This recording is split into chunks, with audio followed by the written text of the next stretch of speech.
Blog Talk Radio. Blog Talk Radio. Franchise interviews. From Easton, Pennsylvania to Sydney, Australia, you're listening to Franchise Interviews. Franchise Interviews.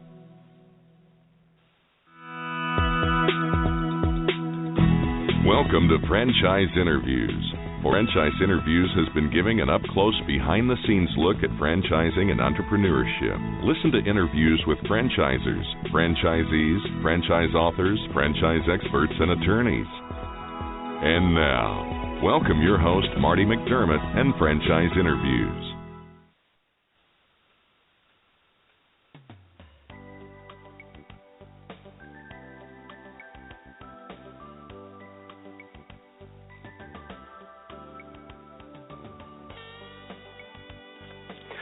Hi, everyone. Welcome to a very special edition of Franchise Interviews, where for over 8 years, we've been asking the Franchpreneurs one-on-one. I'm your host, Marty McDermott. I'm the president of Franchise Interviews, and we have a great show today. We're meeting with Kim Ellis, the vice president of franchise development of Snip-Its. And Snip-Its has changed the dynamic of children's hair care by turning what has traditionally been considered a mundane and often unpleasant experience into a fun-filled adventure. We're going to talk to Kim about that in just a moment on Franchise Interviews. So stick around because we got a great show.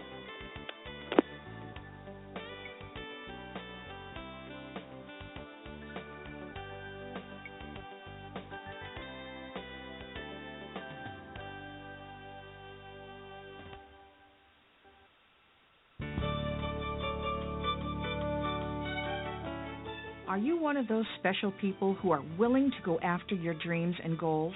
Are you ready to fulfill that dream of owning your own business with the security of a proven brand? The opportunity to take control of your future and own a Rita's Italian Ice franchise is within your reach. Rita's is seeking success-oriented individuals who are ready to make a change in their life, and Rita's offers unparalleled training and support to assure your success. And did you know the frozen treat industry is a recession-proof industry, and there are Rita's in 23 states currently with 540 stores open. Rita's Italian Ice has been around for 25 years and is listed as a top-performing franchise by the Wall Street Journal. Now here's the really good part. Rita's Italian Ice is a unique and amazing taste treat. It's smoother than a snow cone, and it combines ice with real fresh fruit. The real fruit adds dramatically to the taste, and it comes in over 40 flavors. The ice and fruit are mixed on site and made fresh daily, and it is delicious. You'll want to know more about this exciting and successful franchise opportunity. Go to www.ownaritas.com and get all your questions answered. That's www.ownaritas.com to take control of your dreams and future today. You don't want to wait any longer to be a part of this adventure. www.ownaritas.com.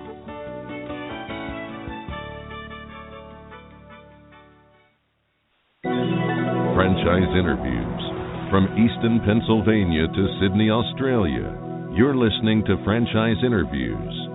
Franchise Interviews.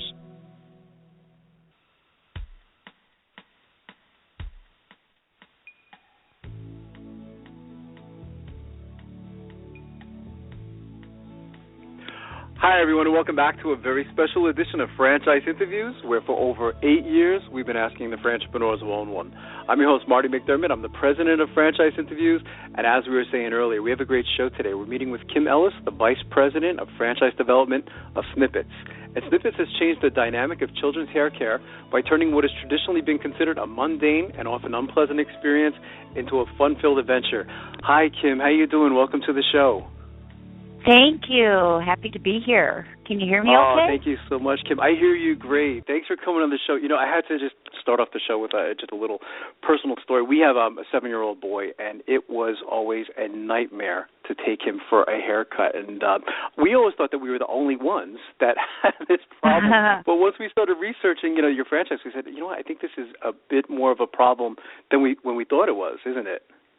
It is. It's actually pretty much what started Snip-Its. Our founder was in the same situation, and she felt very strongly about having to find or trying to find a better way to do it. And I hear that from everybody that comes to us looking at our franchise. They think, wow, this is such a great solution to such a traumatizing situation for youngsters. It is, Kim. I love it. I've seen former interviews with you before, and I just like the way you describe it. It makes sense. I mean, if you're a child, and you see these scissors coming at your head, I mean, it's got to be a detrimental experience, right? It is. It is. Well, you in a lot of cases, most adults are forced to bring their kid to either an adult salon or a quick cut kind of place, and there's nowhere for the parent to sit. So obviously they take the child, they wrap them in a cape, stick them in a very large adult-sized chair, and start spraying their hair down, or worse yet, give them an actual shampoo. And here's this stranger coming at them with scissors. So it certainly doesn't make for a very positive situation for a child, especially when they don't really understand what's going on. Yeah, absolutely. So, we were actually letting his hair grow, Kim, and our the grandparents were getting a little bit upset about that because his hair was getting very long. And then I said, well, you have no idea what we go through when we take him for a haircut. Right, right. So it was just, I love this service. And when I saw it, I said, oh, my God, I said, that's it. I said, it's fantastic. And Snip-Its has an interesting history. It's one of the reasons why we started the shows. We always, find that, a franchise like yourself has a great story. And this story actually started in Boston, didn't it? It did. Our founder, Joanna Meiseles, she is actually Jack Benny's granddaughter. That's incredible. That's fantastic. Yeah, so she's also the daughter of a Academy Award-winning director. And so she comes from an entertainment background, which is sort of how this whole thing came to fruition. She took her son to have his haircut, and it was traumatizing. It wasn't I'm going to take a cute little movie and watch it later notoriety kind of thing that you have that you look back on with nostalgia. It was actually a very difficult situation. In fact, she was asked to leave in one case, in one salon. They were not treated well by the stylists, and the child really was traumatized. So after years of research, she put together what she felt was a pretty strong franchise, or actually a business model. She really didn't start this as a franchise. She started it as a business. And ended up with a concept that allowed the child to feel very comfortable, very memorable branding, a great introduction when they walk in the door. It's sort of like walking into Disneyland. The branding is very Disney-like, Dr. Seuss-like, and all of the staff is trained to work with kids. They bring the child and the parent into a cutting station. The child can then feel comfortable having mom or dad sitting there. They're actually distracted with video games, proprietary video games that we've developed, and it allows the stylist the time to have a really good quality haircut because the child's not moving and squirming and crying, and everybody comes away with a much, much better experience. The target audience is pretty large too for Snip-Its, Kim. Right? I mean, imagine. I mean, it starts at the earliest of ages up until what would you say your target audience is as far as age goes? Anyway. Yeah, we actually say 0 to 9. Some kids have a lot more hair when they're young, and other kids are they kind of grow into it. But yeah, we typically do kids that are under the age of 9. About the time they hit 9, they're a little bit too old. They don't want to go to the kids salon anymore. Sure. They want to go where mom and dad go. But up until then, we are one of very few salons in the country, and certainly on a national basis, that cater to kids.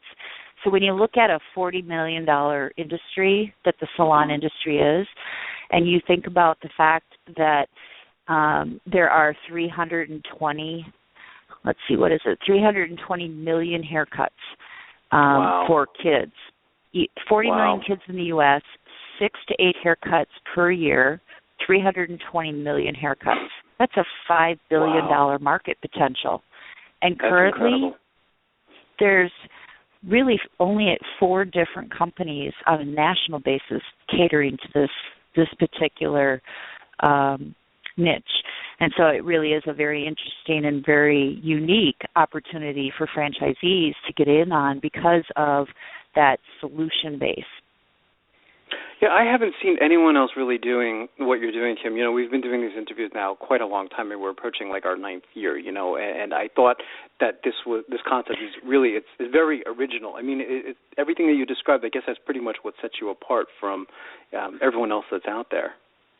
It is. I actually was brought in 2012 as a consultant, and I literally fell in love with this concept and came on full time as an employee because I really recognized that the business model itself was very, very sound. I mean, I came from a hair care industry. I was with Great Clips and Regis, and so I understand the salon industry.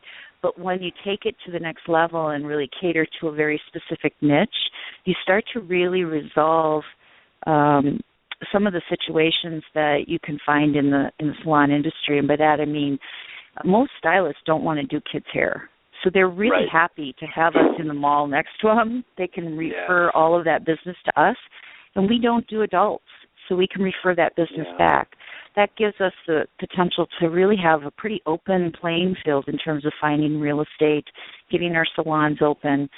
You know, we took a lot of care and a lot of pride in putting together a franchise system that I think personally is way ahead of the size of our organization in terms of the framework of the support that we provide and the experience level. We have a very team approach to supporting our franchisees, and I got to tell you, the team that I work with is top-notch. They all have many, many years in the salon industry and many, many years of franchise experience. So over 200 years combined experience in both regards. So it's pretty impressive the way that they can help our franchisees and the passion they have for this business. Which is so important to franchising, right, Kim? I mean, is the support that you're getting, you know? I mean, again, you know, and we'll talk about it, but, I mean, it sounds like you don't have to really have experience in this particular industry to become a franchisee. Actually, I would say we would prefer it. No offense to stylists at all. But we really have a pretty proven formula for how to run this business. And we want semi-absentee franchisees. This is a manager-run business. And so you get your salon open, you hire a really top-notch manager, and you encourage and support that manager, and you will save a lot of headache of trying to run it in the salon yourself. It's really, like I said, a manager will run the day-to-day, and the franchisee's responsibility is focused on, you know, driving that top line, minimizing your expenses, doing the marketing, and really maximizing that bottom line. So working on the business and not so much in the business, cutting hair, right? Exactly. Absolutely. That's great. Which is really appealing to a lot of people because obviously you can keep your day job, your career. Sure. So keep doing what you're doing well, but add this as, you know, an idea of building a legacy business for your family or having additional income or just the pride of ownership. It does give folks that are looking at, you know, ideas for franchising an opportunity that doesn't require them to put themselves in a financial strait because they have to quit their job. Sure, absolutely, and it's so important. It seemed in studying the franchise model as well, Kim, it seemed like there was like this multiple revenue streams with Snip-Its. Maybe we could talk a little bit about that as well. Yeah, that's a great point. One of the other things that I loved about this business is the multiple channels for our franchisees. Obviously, our core business is haircuts. So we've got, you know, a pretty substantial income percentage based on just doing haircuts. But in addition to that, we also have 4 other areas, and one is spa services. And yes, I did say spa services. We do manicures, pedicures, and facials for little girls. So, because you can never start a child young enough working on those wrinkles. Right, of course. I'm kidding. It's great. actually it's great. It's a really fun little thing to do with, the mommy and me kind of Saturday afternoon deal. So we've got manicures, pedicures, facials. We've also got the parties. And the parties could be anything from a pirate or a superhero to, for the little boys, to the glamour princess parties or the spa service parties for little girls. So those are also a lot of fun, and we do have a separate party room in our salons to host those parties. Area would be the retail products. We have our proprietary retail products, which have been developed specifically for Snip-Its. They are not sold anywhere else except in our salons, and that really does drive a lot of repeat business. It is a very nice formulation. It is all natural, very gentle. It's a great product line for kids. Mm-hmm. And then the last section I would just call everything else. Let's talk about ear piercing and braiding workshops and all kinds of different types of additional add-on services or ideas that you can do just to add additional revenue to the business. It's not a single revenue line that is based on, bringing somebody in for one service and out.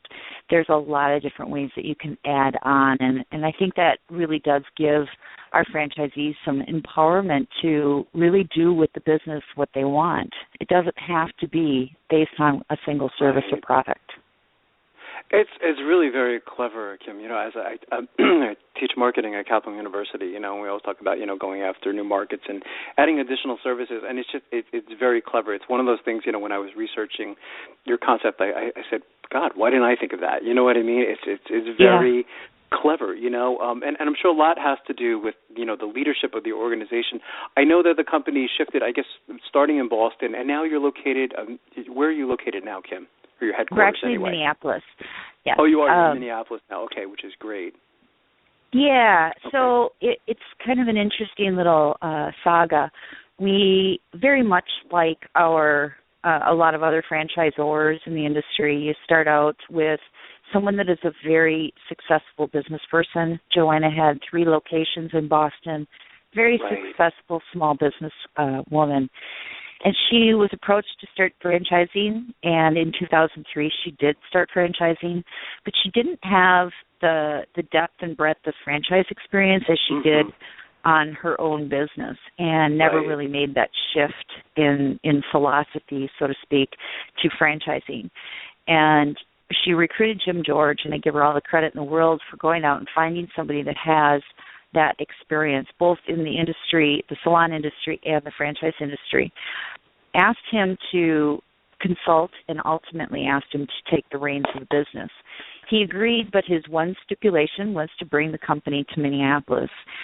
For whatever reason, the city of Minneapolis has probably the largest concentration of hair care industry experienced people, very highly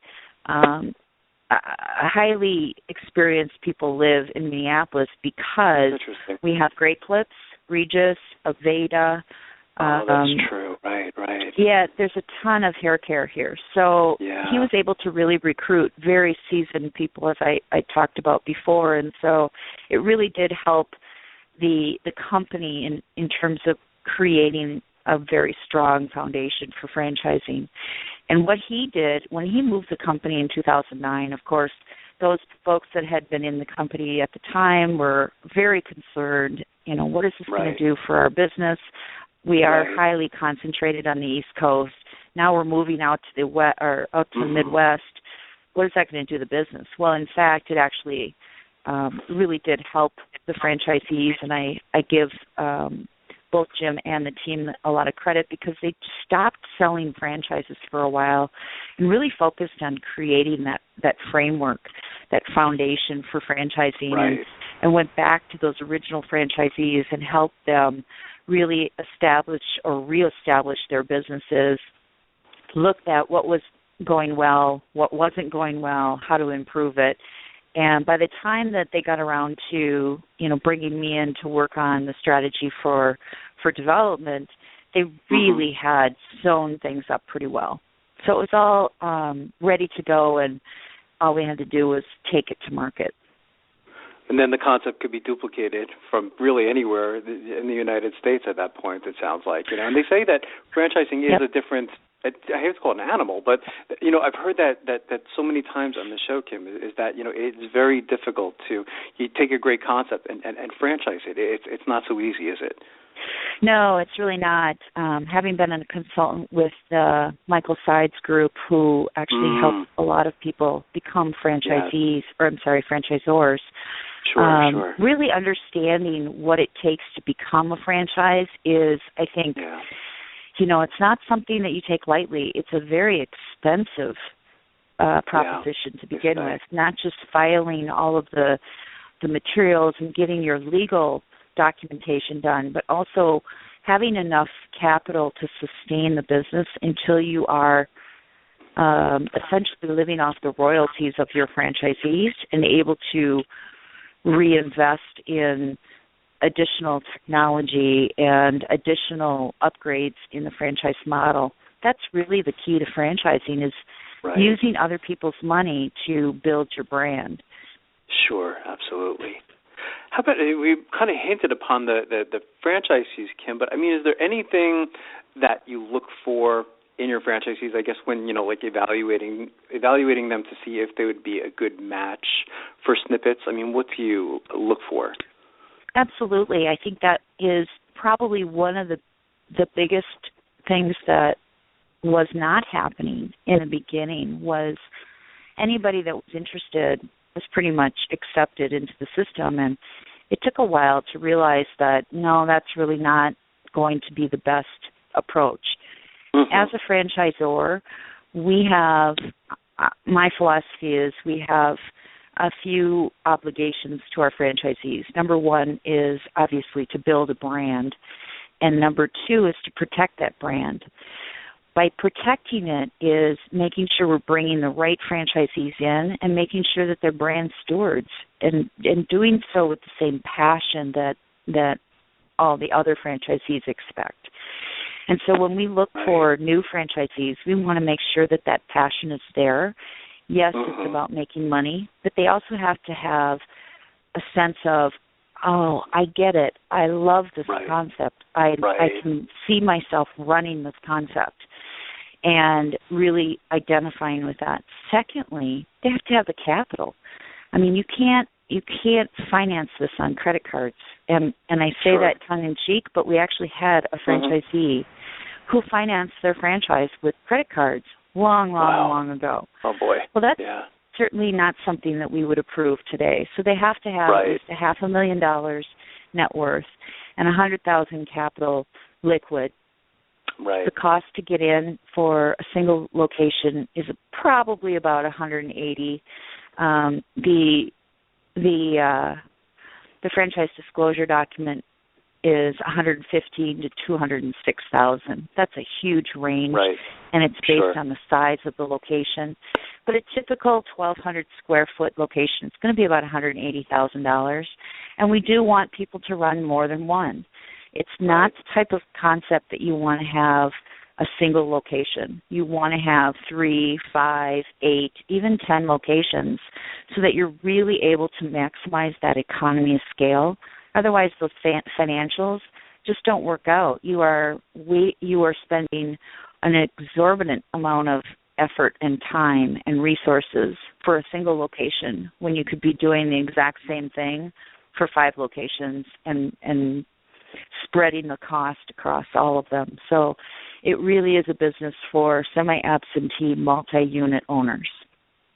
That's fantastic. And do they come out to headquarters, Kim? Is that how it works? I mean, once you decide that they are a match, you know, and they like you, you like them, yeah. do they come out to headquarters, or how does that work?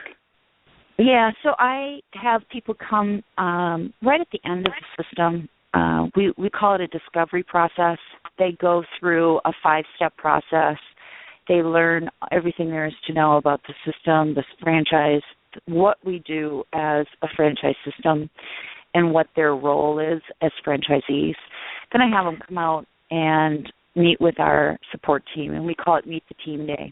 And that's really when the team then presents everything that I've talked about as what we do, and they take it to the next level at how they do it. And after the full day of meetings, then we have them, ultimately sign agreements. They come back probably about 90 days before their first salon opens, and they go through a week's worth of new franchise owner training. We just had one 2 weeks ago here, and we'll have another one next month. So we are growing, and during the course of their opening checklist, we have them come back out, and the full team is on staff. They do a full week of training. And then, again, they would have another week of training just before grand opening, and that's to train the staff, train the manager, the receptionist, the stylist, making sure that they're ready to go, ready to deliver on that brand promise. It must be a great experience for you, I guess, when you see new ones open up all the time, isn't it? It is. It's really fun. It's fun to see people being able to take that leap and trust that we know what we're doing. I think that, I can tell people what we do, but until they have a chance to talk to our franchisees and really hear what their stories are and to meet our staff, it's a no-brainer. People just fall in love with the idea of this concept. And anybody that has kids recognizes how useful it is. And certainly, I mean, this is not a $10 haircut either. This is a high-end upscale salon. So there isn't going to be one on every street corner.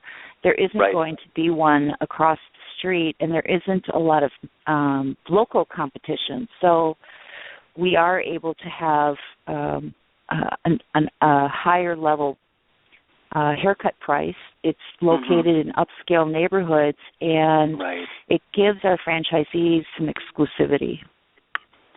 That's great. Where do you see the company in 10 years, Kim? I mean, are there other markets that you're going to start to go after?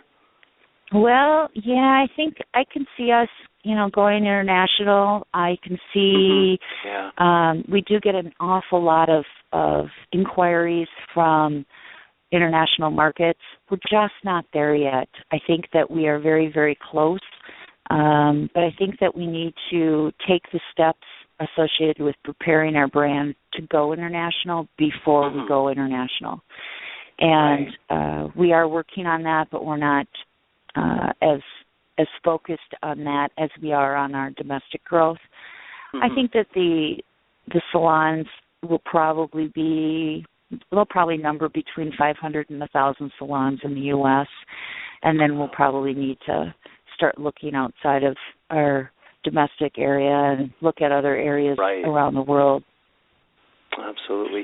You've been involved in franchising quite a long time now, Kim, and your background, it's very interesting because it is very diverse.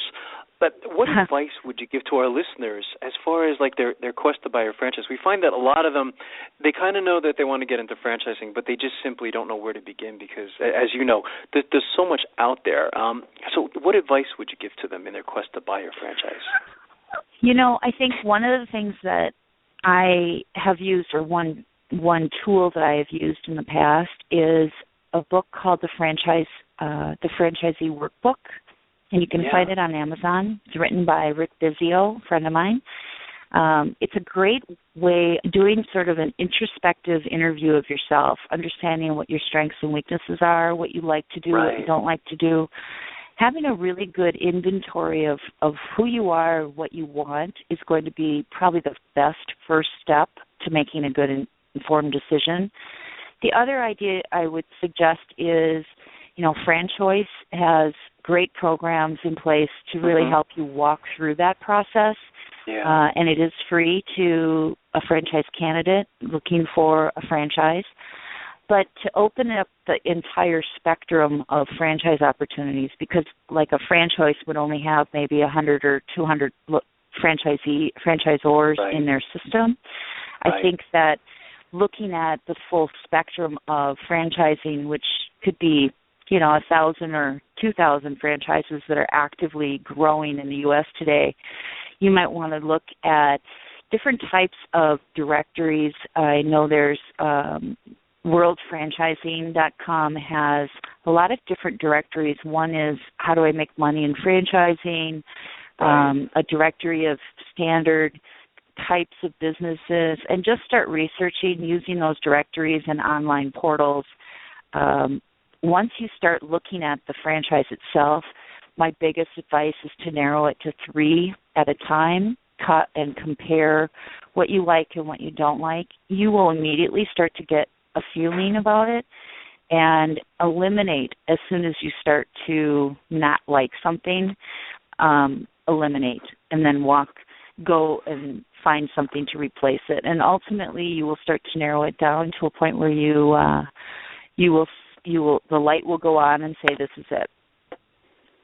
It's a lot of work, isn't it? But but I think, as you said, like once you discover like what it is, again, even for myself in something, studying your model, and I've heard of the brand before, but once I started studying, I said, oh my God, this is truly a great concept. And you were also at were you at the franchise show this year in New York, Kim? Were you? You guys were. I usually am, but I was not this year. Oh, okay. Or maybe it was last year. It was last year. No, I think I've seen you in previous years, which is fantastic, so I think that's great. Your website, by the way, is very impressive. There is so much information on there, and then once you start studying that, it gives you a very good idea, as far as who Snip-Its is, what you do and things like that. What's the best way for our listeners, Kim, to get more information on becoming a franchisee? Is the website the best place to start off?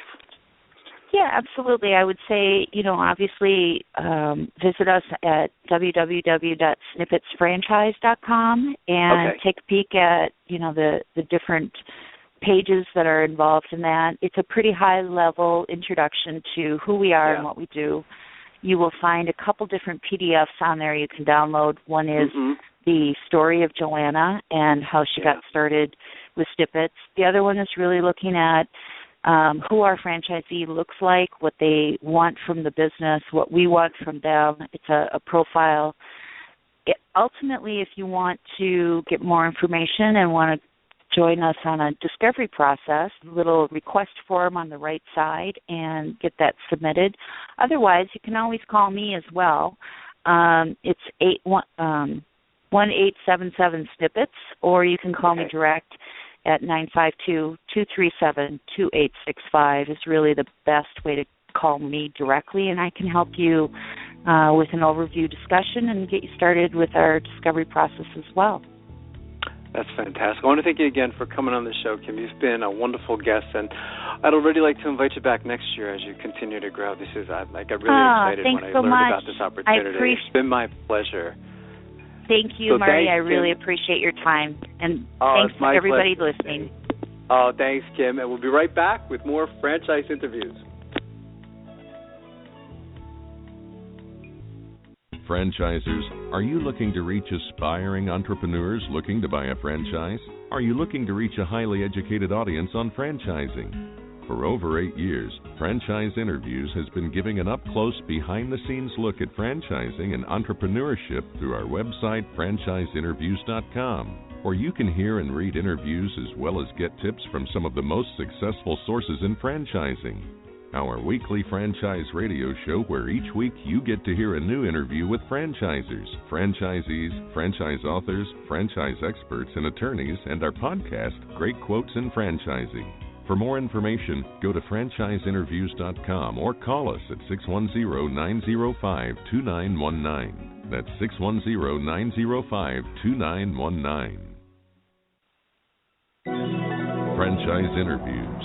From Easton, Pennsylvania to Sydney, Australia, You're listening to Franchise Interviews. Franchise Interviews.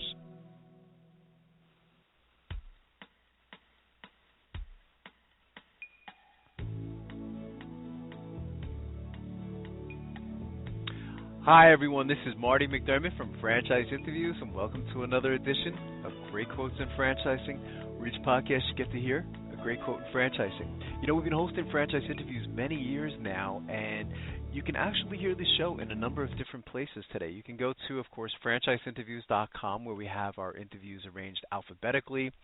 We also have interviews arranged by category. So if you have a particular industry that you're interested in, you can go to the category of your choice and check out all the different interviews that we've done over the years. Our show's been syndicated in a number of different places. Of course, you can hear our show on blogtalkradio.com. We've been working with Blog Talk Radio for many years now. And you can hear the live shows there, and then you can download them as an MP3. You can hear our shows on Stitcher.com. You can hear our interviews on, I think it's pronounced, I always want to call it Blueberry.com, but it's BLUBRRY.com, which is another podcast service. You can now hear our shows on iTunes.com, and of course, you can hear our shows 24 hours a day, 7 days a week if you're a diehard fan to our show on live365.com. And we have over the years over 420 shows. So if you were to listen to live365.com for 2 weeks, there's a chance that you may not even hear the same show twice. So that's how many shows we've recorded over the years. But today's Great Quote in Franchising podcast comes from Darren Guccione, and Darren is the CEO and co-founder of Keeper Security, Inc. And what's interesting about this podcast, we had Darren on the show as the founder and the creator of Keeper, which is the world's most downloaded passwords manager and digital vault. And Darren is a real entrepreneur. And one of the questions that we ask on the show is, what advice would you give to an aspiring entrepreneur or franchipreneur or someone looking to buy a franchise? And that question is usually directed to someone who has been directly involved in franchising over the years. But again, Darren is a real entrepreneur. His background is in accounting and business. And I thought his response was just as great as anything that we've heard on the show. So here we go with Darren Guccione, the CEO and co-founder of Keeper Security, Inc. Amazing. It's amazing technology. In studying your background, Darren, I mean, I was mentioning earlier, I mean, the majority of our listeners, again, we call them aspiring franchipreneurs. You know, they want to go into their own business, and they're kind of like heading towards the franchise alternative. What advice would you give to them? Because you're certainly, in studying you, certainly classified as an entrepreneur. So what advice would you give to them? Well, my background is engineering technology. I'm also a CPA, and I've always had an admiration for franchises. One of the things that I love about franchises, among other things, is that you can analyze the different franchise models that are out there, the brands, the type of businesses, and you can quickly identify which ones are successful. And typically, they give you a roadmap of what you need to do to execute. When you start a business without a franchise roadmap, you typically don't necessarily know where you're necessarily going to go or wind up. And so you get a greater sense of security and guidance when you can pick a franchise model that, A, fits within, your goals in life, your interests in life, and B, provides a really sound infrastructure for you to build a business with a great support system around you. Most businesses that are one-off businesses don't have that. So there's a greater sense of, uncertainty out there when a business owner or an entrepreneur, as you've outlined it, decides to, pursue a franchise versus doing something completely fresh and new. I think the risk profile of doing the latter is much greater. So that's my response to that. No, it's fantastic advice. So any final thoughts, Darren? Fantastic interview with Darren Guccione. So I want to thank everyone for making our show such a success, and this podcast has really just taken off over the years, and we got some really great new great quotes in franchising coming up. So thanks, everyone, for listening, and we'll see you again soon with another edition of Great Quotes in Franchising from Franchise Interviews. Take care, everyone.